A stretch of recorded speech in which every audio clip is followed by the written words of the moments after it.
Take my bride, let's go for a ride in my newfangled automobile. Just where we will go, nobody knows, but it's sure a great way to feel. Behind the wheel of the speed meter steel, it's my newfangled automobile. Hello and welcome to Vintage Car History. I'm Wild Bill. Cars as we know them today were invented in the 1880s.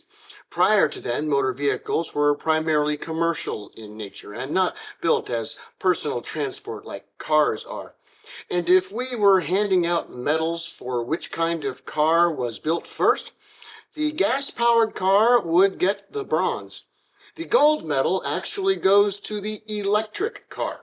Whether it was first built in France or England is debated, but there is no doubt that on the English side, the man responsible was a true pioneer in the world of electricity, Thomas Parker.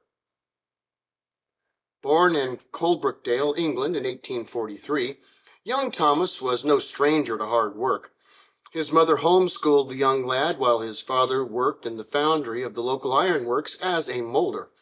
His father put him to work in the foundry at age 9, lighting the fires in the early morning, prepping the shop, and general shop boy work.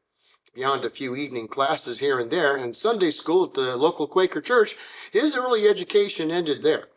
He learned in the foundry and from his father, showing much promise in the trade. Mold makers are amongst the most highly skilled craftsmen in a foundry, and he quickly learned from the best. He started making his own molds in the after hours, even casting his own steam engine design in 1857. By the age of 19, young Tommy was a respected molder himself at the ironworks and making a sovereign per week, a decent sum of money for a man his age. And he was all set for a career as a master molder. In 1862, he was selected, amongst with 3 of his colleagues, to represent the Coalbrookdale Company at the International Exhibition being held in South Kensington, the 1862 London World's Fair. The company had a display at the fair. Indeed, Thomas helped design and build it, and when he wasn't manning the booth, he explored all of the new scientific wonders on display. Advances in engines, electricity, chemistry, photography. It was quite exciting, and Parker decided to study some of these disciplines. For the next 5 years, he continued his career as a molder while attending various classes on sciences, with a particular focus on chemistry and electrical engineering. By 1867, he was not only a manager at the ironworks, but also head of electroplating, thanks to his new electrochemical knowledge. He received his first patent in 1876, along with Philip Weston, for a new steam pump design and was soon produced by the factory, and they sold in large numbers. These pumps needed electroplating, and Thomas wanted to make improvements. At that time, the process used direct current supplied by batteries, which needed to be recharged often. What he did was design and build a dynamo, basically a direct current generator, and hooked it up to one of the steam engines that the company made. It may have been in the world, but it certainly was the first time in Britain that a dynamo was successfully and practically used in any significant industrial application. His inventive mind turned to other electrical innovations. Lead-acid batteries were the industry standard at the time, though were not particularly refined. Parker refined them, using basically the 2-volt cell configuration found in car batteries today. He patented it in 1882 and, along with a friend and fellow inventor Paul Elwell, founded the Elwell-Parker Company that same year to sell these batteries and other improved electrical products of Parker's design. His batteries held more power and took less time to recharge than the older open-topped batteries and, being completely enclosed, could be safely used on a moving motor vehicle. Now, to be fair, there's quite a bit of dispute on the exact dates involved with his cars.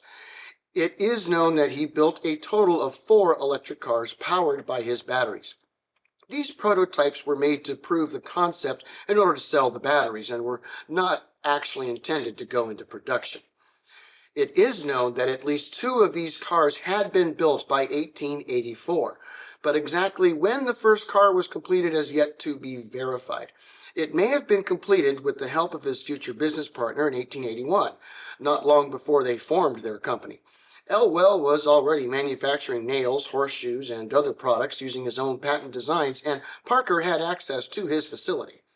It was more probable that the first was completed in 1882, not long after the partnership was formed. Only one photo of one of these four cars survives today. Thomas Parker's batteries powered generations of cars, and there is no doubt he built the first electric car in the UK.